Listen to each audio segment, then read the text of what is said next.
Hi, today is the 31st of March. It's the end of the month. Yay! And I don't know if it's called the Ides of March or what it is called. People would know that more so than I would. Tomorrow is the beginning of April. No, it's May. That's in like a lion, out like a lamb. Or maybe it's out like a lioness. Anyways, this is the microphone that I keep showing people because, first of all, and people think that I'm being uh, targeting the Toronto Regional Police because they don't do anything. And why haven't the Toronto Regional Police taken my hearing aid and looked at it and examined it? And why haven't the Toronto Regional Police done that? I don't know. If you're a Toronto Regional Police Officer or a Peel Regional Police Officer, maybe you can ask yourself that question. So, anyway, um, I want to start by saying this weekend. Oh, I volunteer at the Toronto Daily Bread Food Bank at New Toronto Street. I was volunteering today, but I volunteered last week, and there was a donation from from Care, um, for the one of a kind spring craft show, and we had a link that came out in our emails from the newly did from the volunteer hub. That's what it's called, the volunteer portal, and I entered and I won 2 tickets. Unfortunately, the person who I asked 4 people, and they were all busy. They didn't know, so I went alone. No big deal. I go lots of places alone. It's not a big deal to me. So this is where I went. People might ask, why is she continuously proving herself? I'll get to that in a minute. And it's dead now. But this is what I made. It was a crown of flowers. Well, it is still a crown of flowers, but it's a dead crown of flowers. Well, lifeless. This is what I'm going to wear. Not this particular one. Something such as this for when I get married in 3 weeks. Okay, so let's start with now. I also want to state something else. Some people might say to me or might think to themselves, I'm targeting certain people. These people that I'm targeting are people who have committed crimes towards me.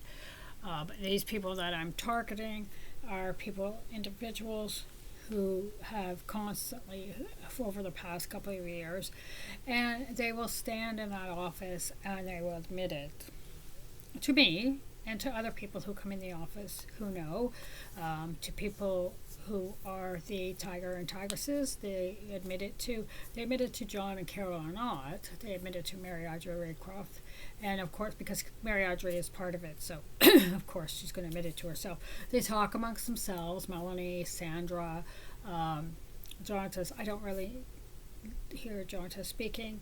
Dallas and Zachary and Norman Brown. Norman Brown likes to, and this is where I'm getting at, Norman Brown likes to come up to the microphone very often. I think it's outside. I don't know if he actually goes, because there's 2 actually. One is in the main reception area, near the main reception area camera that's on the ceiling of the main reception area, and one is in Duncan's office, Kate Daniels' office, Duncan Smith and Kate Daniels' office. I'll just say the president's offices. They have offices in every church around the world. That's why they're called Presidents of Fire World, by the way. So they have that. And then if you're at 268 Atwell, his office that he has is right actually in it has a window. So if you could stand outside of his office with the window open, people can also see you access it that way as well. Okay, so now that's how it's happening. And people would say, well, Michelle, why can't the police come in, or why can't somebody why can't you take your DVD player and why can't you take your hearing aid charger and have the police remove it? I tried. I actually tried calling 23rd Division and Toronto Regional Police. I'm getting at this because people say, why are you choosing to live like this? Why are you choosing? Okay, so let me just clear up some of those questions that you might have. I am not choosing to. I had actually, back when I moved to Mississauga, when I had one camera on my VCR, one on my DVD player, and one on my hearing aid charger. I found out about the one on my hearing aid charger back in, I think when I moved, yeah, it was when I came back from North Carolina after I was in Morrisville and came back from North Carolina and found out about it when I was in Niagara-on-the-Lake for a month before I moved up here to Mississauga and eventually to Etobicoke where I am now.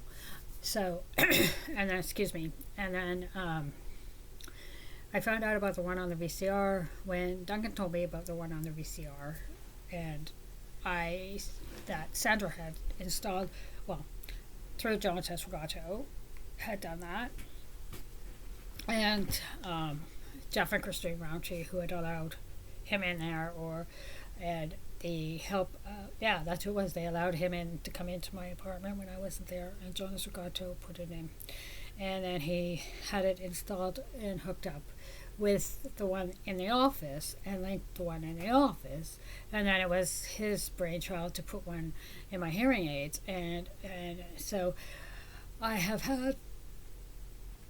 tried to actually destroy the hearing aids until I found out actually this year where they were. I tried to destroy it at one point because it was driving me nuts. I thought, what is wrong with this? And at one point when I was living in St. Catharines, I realized, okay, there is something wrong. When I realized what was happening, and when I realized that there was a camera, and when I realized that there was a microphone in here, I thought it was actually in this part here. So I took a hammer and I smashed it. And I used my other hearing aids. But my extra ones I had at that time. And but I fixed it, so it's right in here in my ear. And then I realized that because they had Paul McDonald had taken the microphones and scattered them on my pillow. It was embedded in my ear canal, which has been found.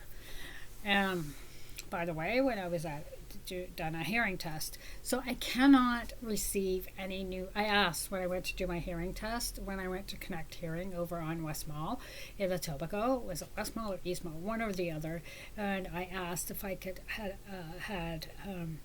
if I can get new hearing aids, because that was the whole point of going there. Well, being on ODSP, I'm not eligible for new hearing aids, only every 3 to 5 years, so I'm living with this unless I have someone who can actually extract it and knows how to extract it, which I do. And it is not a police officer. Well, per se, he's actually not a police officer. He's his bodyguard, Duncan's bodyguard. So the next time he can get it extracted. There's the explanation as to why I'm living with it and why I'm not choosing to live with it.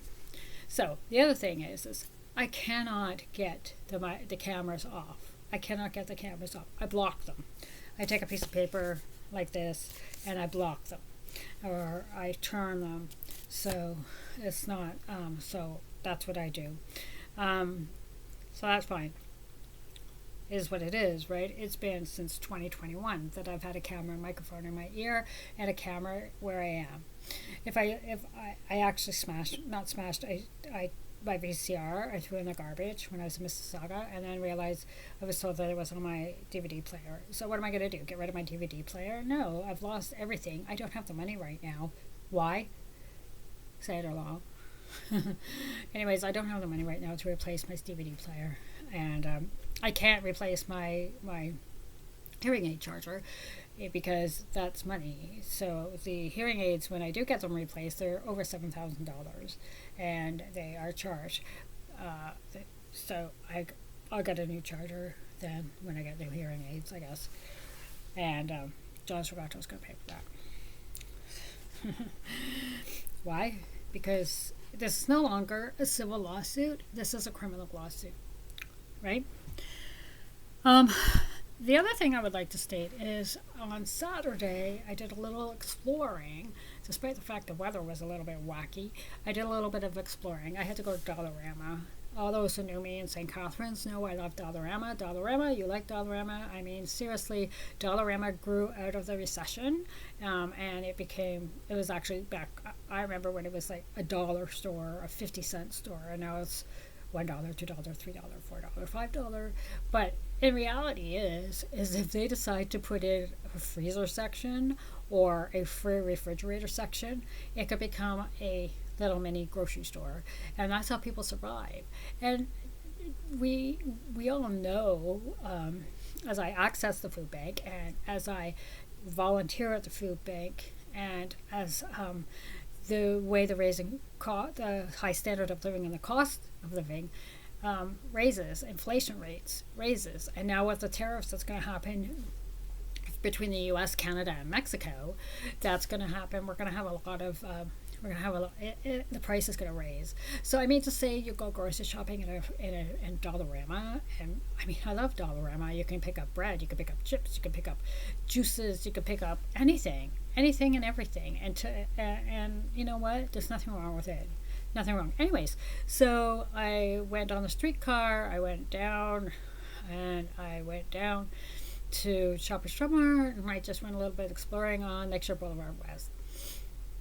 And then,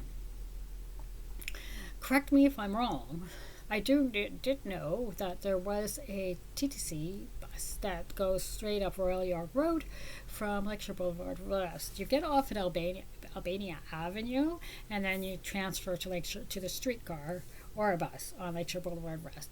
Now, going the other way, I believe it was on Struthers or another stop, which you have to walk up probably a couple blocks. Jonatos Rogato, Melanie Rogato, Melinda Jeffries, and Lisa Satchel, in their infinite wisdom, and I'm being sarcastic, decided to go up. Well, first of all, they had procured some maintenance uniforms from the Toronto Transit Commission, TTC, and they decided to go up Royal York Road and remove TTC bus stops and deposit them over at Lakeside Promenade hotel apartment complex, which, by the way, the Lakeside Promenade was twice I applied to get in, and once I applied, I actually was approved, but that's when Jonatos Rogato had taken a hose and flooded 3 units. One of them was mine that I was approved for, and then walked in there and talked to the superintendent and stated that he was my supervisor at KGS, and he was no longer going to have a job, and I lied, and blah, blah, blah, blah, blah, whatever. So they deposited the TTC bus stops at Lakeside Promenade at the beach there. There's a beach, it's a very nice area if you live there. I actually thought it was very pretty and very nice to live at. It took them hours, apparently. That's what Melanie said. It took us hours to do it. We went up and down. It took us hours from midnight until about 4 a.m. to remove all of them, all the way up to Cavell. If you know Royal York Road, Cavell is just like Mimicoco is here, and Cavell is probably about a block going towards the lake. I don't know north and south yet. I'm from across the lake. So I still don't understand that whole north and south. I know that at one point when you reach Burlington, everything switches. So what was north is south, and what was south is now north. It's just plain geography that I don't know. I know a lot of things, but geography, I don't. Okay, so where was I going with this? I was going to the fact that, so they removed it, and I contacted the TTC online, and they did find it, and apparently what happened is that a police officer came into the and when I say apparently, and when I say I think, these are things I know, and these are things I've heard in the microphone, that a police officer came in and to see and speak to each one of them.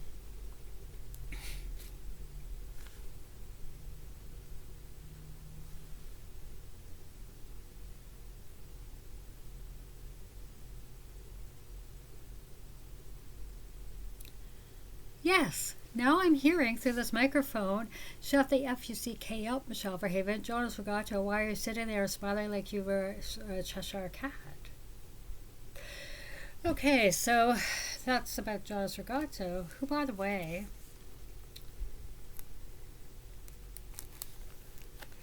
grabbed me today going into New Toronto Street Food Bank. I left very early this morning. I had to be there by about 8:30. I was there really early. I was there by 5 to 8. I walked to Islington. Grabbed me. He's been seen in this neighborhood.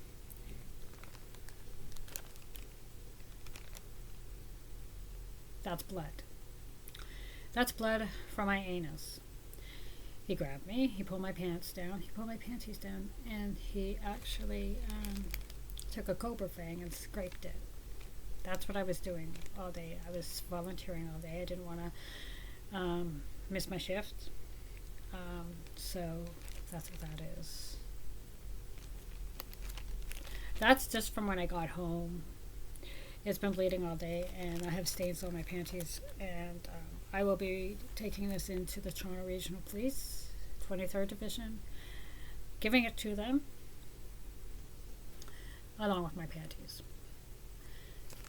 Norman Brown was in the car. Lillian Brown was waiting in her grey SUV over on Royal York Road at the No Frills because she thought I was going to be walking. She didn't know that I received my ODSP check on the weekend, and I loaded on my Presto Pass.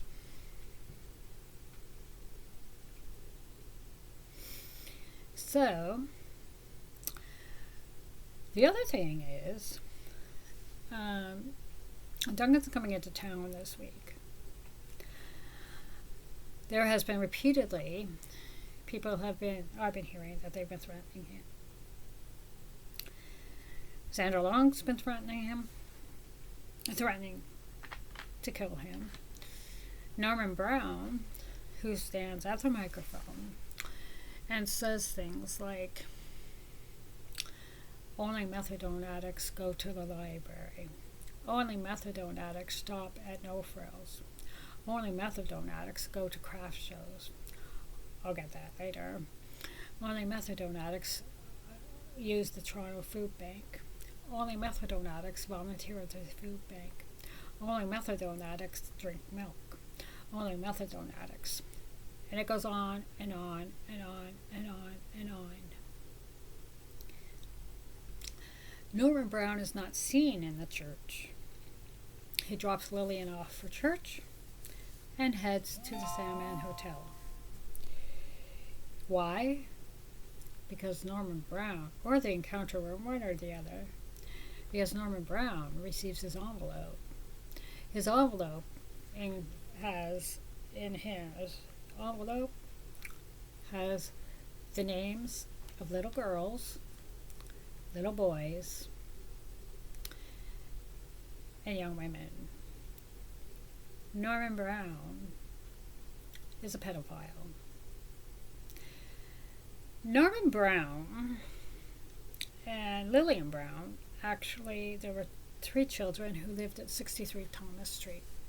Nolan, Lincoln, and her name was Delilah. They called her Delilah, but I called her Rachel. Norman, Lincoln, and Delilah, they were not brother and sister biologically. What happened was that they were kidnapped by Taylor McDonald, who is part of what I call Lisa and Greg, they're cronies. She was actually convicted for murder. And Norman and Lillian Brown adopted them. They had a lot of problems adopting them. The reason why is that Papaligno Mori, who has since left this earth and he's an angel of protection, Papaligno Mori had found out, we all know that people who have a lot of money have a lot of resources they can access, more so than people who do not have a lot of money, and more so than people who do not know the resources to access. Papaligno actually almost had Norman Brown imprisoned for being a pedophile. Norman Brown is a former EMS paramedic. Norman Brown could get his hands on a lot of medication, quote unquote medication. You see, crystal methadone actually was developed when marijuana went legal. Of course, the dealers and everybody, and people know this. I'm not saying anything that people don't know. What happened was that crystal methadone was developed in the lab, and it was used on cancer patients in the U.S. and I think in Canada as well, but in the U.S. I know for certain. And once this individual had decided to after marijuana went legal, there had to be something new out there, something harder, I guess. And so it was used for cancer patients, and of course what happened was it started to be, they sell it on the streets. I don't know what you do with it. I don't know if you smoke it. I don't know if you drink it. I don't know what you do with it. I do know that Norman Brown could get his hands, being a paramedic and having that whole medical thing background, he could get his hands on a lot. And Papaligno knew that with that drug issue as well, as Lillian Brown, Norman and Lillian Brown met when Lillian Brown was a prostitute, and she was on a dance floor and she was high and she almost OD'd. Norman Brown actually saved her life, and that's how they met. Lillian Brown actually almost OD'd. She was on the dance floor. They called a paramedic. Norman Brown was a paramedic. He came and saw her the next day, and love at first sight, I guess. So that's how they met. Because when Lillian Brown, I don't know the specific drug it was. I do know she almost OD'd on the dance floor. And anyway, so as an EMS office paramedic, they say, I know that my biological grandmother, she was a nurse during the war, and I know that my biological grandmother, she was addicted to drugs that she could access in the hospital during the war. See, doctors and nurses and medical people quite often do have access to a lot of drugs. I'm not saying anything that people don't know. They have access. Pharmacists, everybody. Norman Brown had access as well. So, anyways, what I'm getting at is Papaligno had a lot of on him, to the point where he could have had him imprisoned. Norman Brown repeatedly says on that over the microphone is, I want to lacerate your feet. I want to lacerate your feet. I want to lacerate your feet. So, there's my gallery. When Jonas Rogato and Norman Brown saw me today,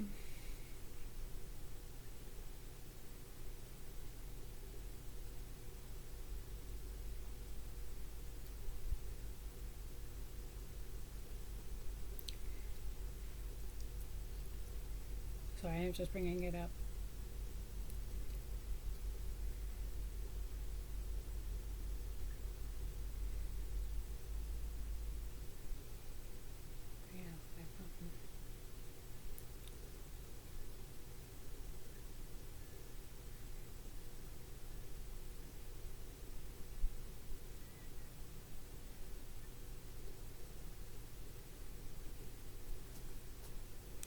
I don't know if you can see this. Probably not, because of the glare. Those are rope burns on my foot. I could take off my socks right now if I wanted to, but then it involves bringing up my feet. See, people say, Michelle, you can't have any physical evidence that these people are doing anything to you. People are saying, sorry, I'm not really all that great. I've never really been a contortionist.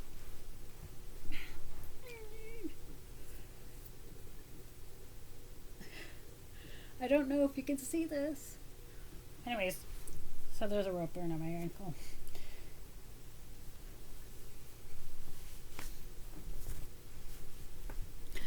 I will be entering. Duncan said to go to 23rd Division. I'm kind of weary of going in there. Not because I'll get arrested, obviously not, but because of the way the police have treated me as such.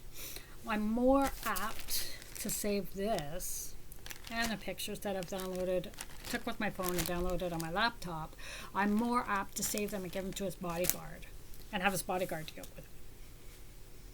And maybe that would be the best thing, because he's coming in this week. So rather than stay there for hours and hours and hours on end, and then say, "I'm sorry, we can't help you." The police follow me. The police know what I'm doing. So, anyways, I've never been arrested. And also, I do want to say one thing.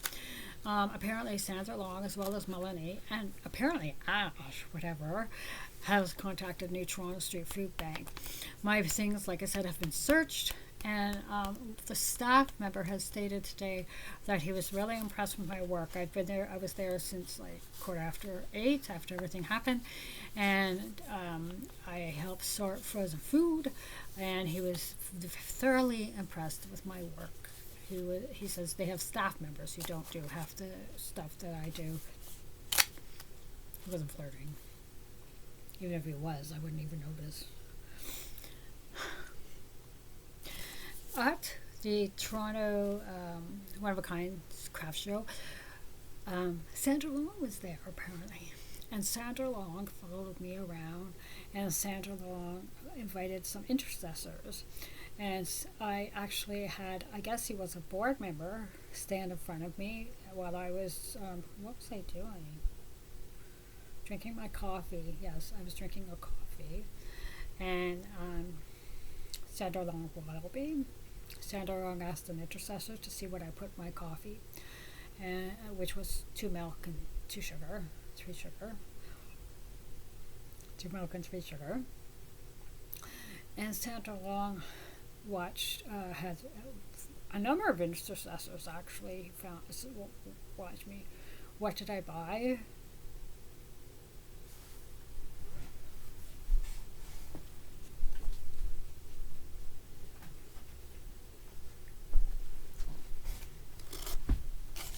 Excuse me.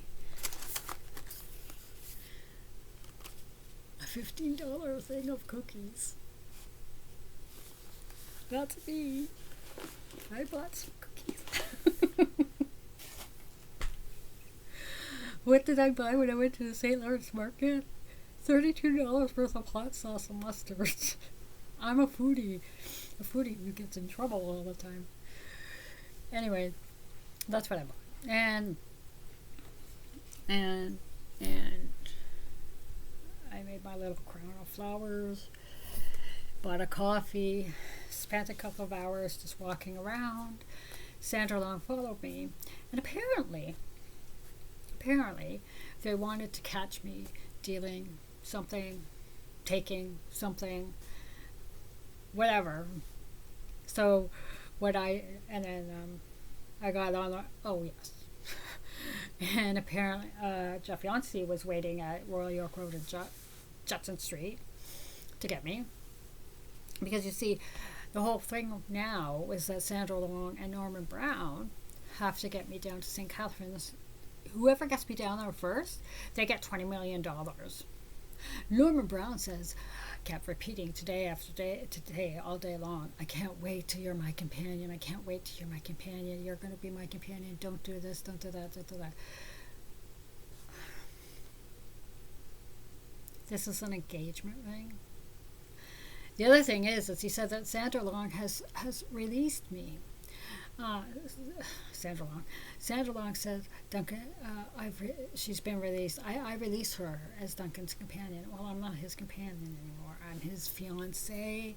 Melanie got set on a down to the distillery district to contact Reed's distillery and to go in and to pretend she was me and behave erratically and cancel everything.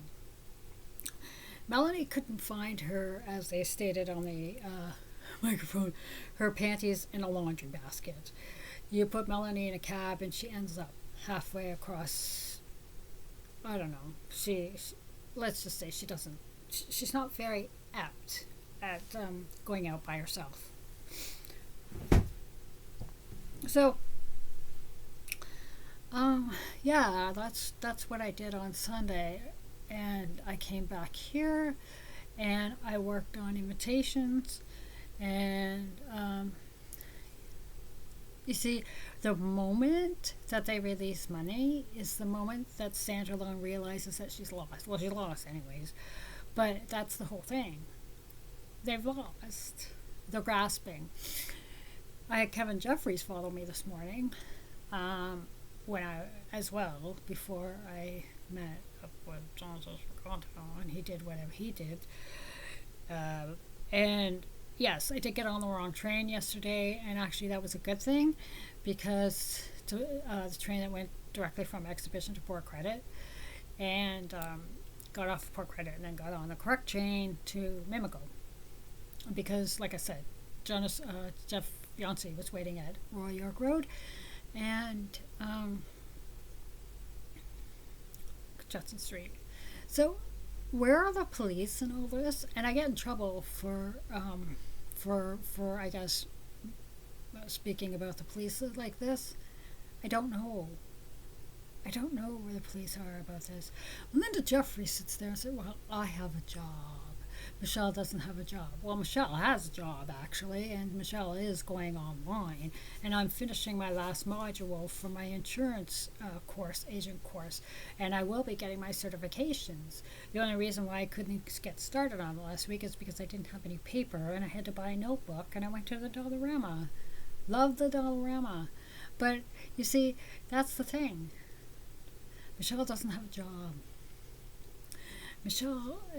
I have also been repeatedly told that people still think I have a mental issue and that I need a reality check. So all of these people who are talking about that, all of these people who state that I'm in crisis, let me tell you, yes, I was in crisis. I was diagnosed with a housing crisis. There is a food crisis in this country. There is a food crisis in this city. I'm not the only one. You don't have to be homeless. You don't have to. The poverty level in this country is awful. We are living in a Western society. In Western society, I'm living in one of the richest cities in the world right now. Why is it that we have a food crisis? It's inflation. It's going to get worse. It's people who, a lot of them are new immigrants. I have nothing wrong with immigrants at all. Well, my best friend, and I will call her that, and my family, my sister, and my family, my Nigerian nieces and nephews, they're immigrants. They're refugees, but they're immigrants. They want to become Canadian citizens. But I have nothing wrong with it. But when it becomes, yes, so I was in crisis. I have food. I have a place to live. I have a man who's in love with me. And every time I speak about being in love with him and our relationship and our engagement, the Toronto police contacts Riley. And he speaks to them. And he tells them. He says if for 1 minute he thought that I was either stalking him, that I was either being harassment over him, that I was defaming his character. I mean, for crying out loud, he's the president of the church. Lots of women do that. That's something that I have to put up with. Meaning, understand, not put up with it, but sorry. But understand. But if for 1 minute I wasn't telling the truth, I would have been arrested months ago. Like over a year ago when I started this. Well, no, before that, because I went down to Morrisville when I went down to North Carolina originally back in 2023. So where are we? March of 2025. So years ago, I would have been arrested. Are we getting the whole picture here? You know what I say to them when I speak? Because it is a two-way mic. Well, you know what I say to them? Are we getting the picture or can I frame it? So those who don't believe me, and those who think I have a mental issue, and those who think I'm living with this because I choose to, I'm not. Those who think I have a mental issue, will you please come seek me out, sit me down, and show me your degree in either psychology, psychiatry, psychology, or whatever the heck, and sit down and do an assessment. I've had 4 since 2024, all in 2024, the latter part, November actually, when I was homeless. I was part of the 80,000 people homeless in 2024. And Duncan did. No. He found out when he was in New Zealand, when his daughter gave birth to a beautiful baby granddaughter. So, where are we? This is where we are. Norman Brown, Jonas Rogato, they're going to prison.